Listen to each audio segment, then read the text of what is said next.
शुरू करने जा रहे हैं सुपर प्राइम टाइम की ब्रेकिंग न्यूज। यूक्रेन बना रहा 2 नई मिसाइल का नाम FP7 और FP9 है।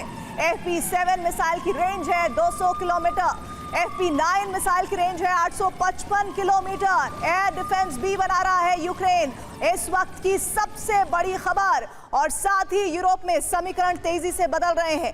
युद्ध विराम की तमाम कोशिशें विफल साबित हो रही हैं। रूस को काउंटर करने के लिए यूरोपीय देश पेरिस में जुटे हैं, और दरअसल ये चीन में पुतिन के पावर शो का जवाब था। पेरिस मीटिंग के जरिए यूरोपीय देश ये संकेत दे रहे थे कि पूरा यूरोप रूस के खिलाफ एकजुट है। सभी देश यूक्रेन को सुरक्षा की गारंटी दिलाकर ही रहेंगे, लेकिन सवाल उठ रहा है कि ट्रंप का रुख क्या रहने वाला है। क्या वो रूस के खिलाफ यूरोप का साथ देंगे, या फिर ये युद्ध विराम की एक और कोशिश करेंगे? अगर ट्रंप ने यूरोप का साथ दिया तो यूरोप में भारी तबाही हो सकती है, क्योंकि बौखलाकर रूस यूरोपीय देशों पर हमला कर सकता है।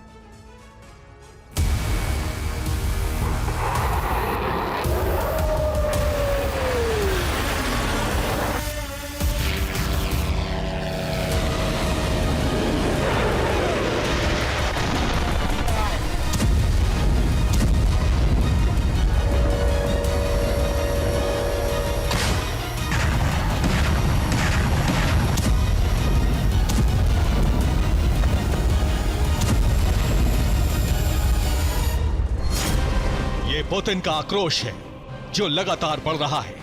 इसी वजह से यूक्रेन धधक रहा है, क्योंकि पेरिस में रूस पर अंकुश लगाने के लिए यूरोप के कई बड़े राष्ट्राध्यक्ष जुटे, जिन्होंने यूक्रेन को सुरक्षा की गारंटी के लिए मंथन किया। उधर वार्ता हो रही थी, दूसरी तरफ रूस यूक्रेन में तबाही मचा रहा था। वार्ता से पहले रूस ने 500 मिसाइल ड्रोन से 7 इलाकों में कहर बरपाया, जिससे कीव में कोहराम मच गया, और पेरिस में जुटे नेता रूस को रोकने के लिए अमेरिका की शरण में जाने की तैयारी करने लगे।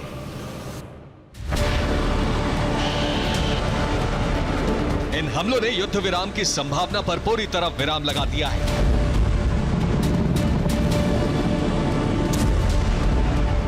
क्योंकि पेरिस में रूस के खिलाफ इकट्ठा होकर यूरोपीय देशों ने पुतिन का पारा बढ़ा दिया है। हालात इतने गंभीर हो गए हैं कि खार्किव से लेकर कीव तक तबाही मचाई जा रही है।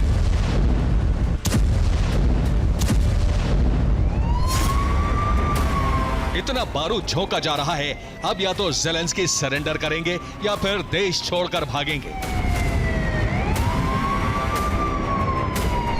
एससीओ समिट में शामिल होने के बाद पुतिन ने रूस लौटते ही क्रेमलिन के इमरजेंसी मीटिंग की और यूक्रेन पर सितंबर के सबसे बड़े हमले का ऑर्डर दे दिया।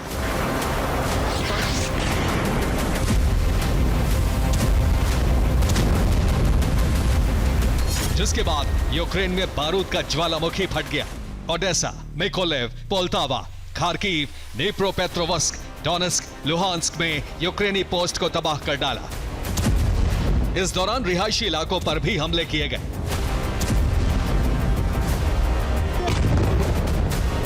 इसके अलावा बाल्टिक और काला सागर में डिप्लॉयमेंट बढ़ा दिया।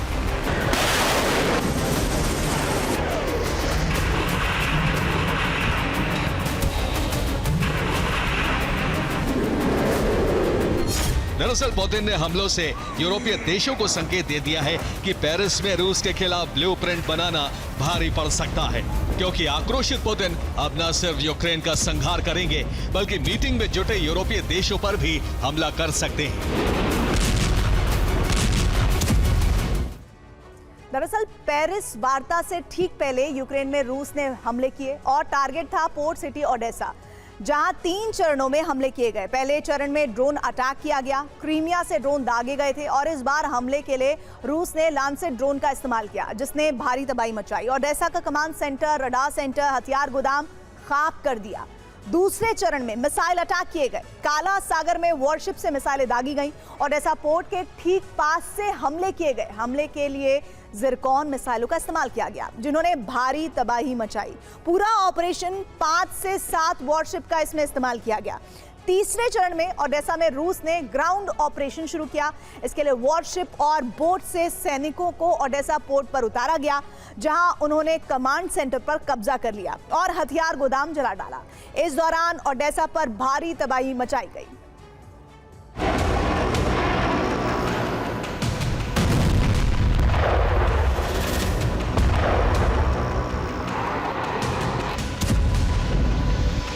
यूरोपीय देशों की पेरिस मीटिंग पर रूस ने विध्वंसक प्रतिक्रिया देकर अपने मंसूबे जता दिए हैं। अगर कोई भी फैसला रूस के मिशन कीव के रास्ते में आया तो पूरे यूरोप में तबाही तय है।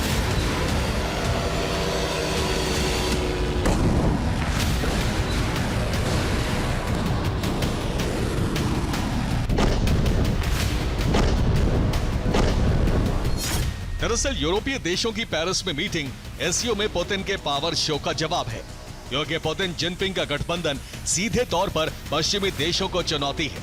ये एक दूसरे के संकट के वक्त दोनों साथ हैं। इसी तरह यूरोपीय देश पेरिस में यूक्रेन के साथ होने का दावा करते दिखे, सुरक्षा गारंटी पर चर्चा करते रहे। 72 घंटे के अंतराल पर हुई दोनों मीटिंग से यह तय हो गया कि अब शांति समझौते की उम्मीद करीब करीब खत्म हो चुकी है। हालांकि अभी तक ट्रंप की तरफ से युद्ध विराम पर तस्वीर साफ नहीं हुई है, लेकिन पेरिस मीटिंग के बाद ट्रंप ने यूरोपीय नेताओं से वीडियो कॉन्फ्रेंसिंग पर बात की।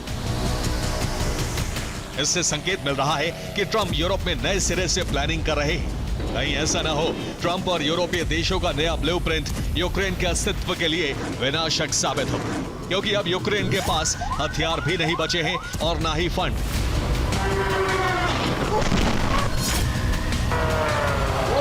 जबकि ज़ेलेंस्की लगातार रूस को ललकार रहे हैं। अब अगर नेटो ने कदम पीछे खींचे तो यूक्रेन बहुत बड़े संकट में घिर सकता है।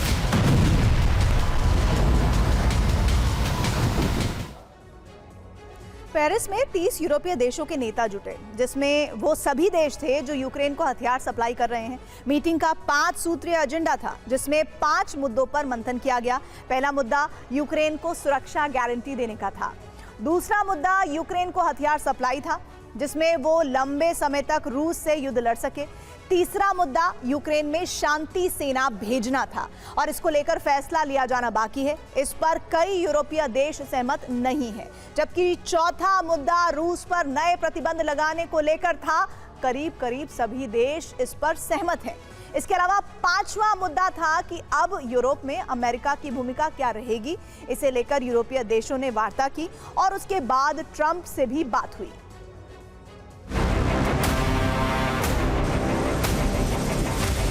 अब यूरोप में आर पार की जंग के आसार बन रहे हैं। पुतिन यूक्रेन का अंत करने के बाद भी नहीं रुकेंगे, जबकि यूरोप पुतिन को रोकने के लिए एकजुट हो रहा है।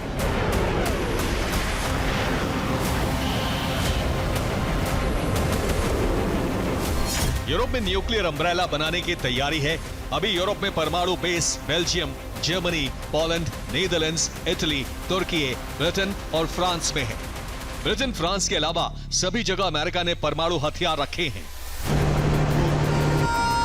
रूस के खतरे को देखते हुए नेटो न्यूक्लियर बेस बाल्टिक और नॉर्डिक देशों में भी बनाने जा रहा है, जिसके लिए अमेरिका से मदद ली जाएगी। यानी बिना अमेरिका यूरोप बड़े संकट में घिर सकता है।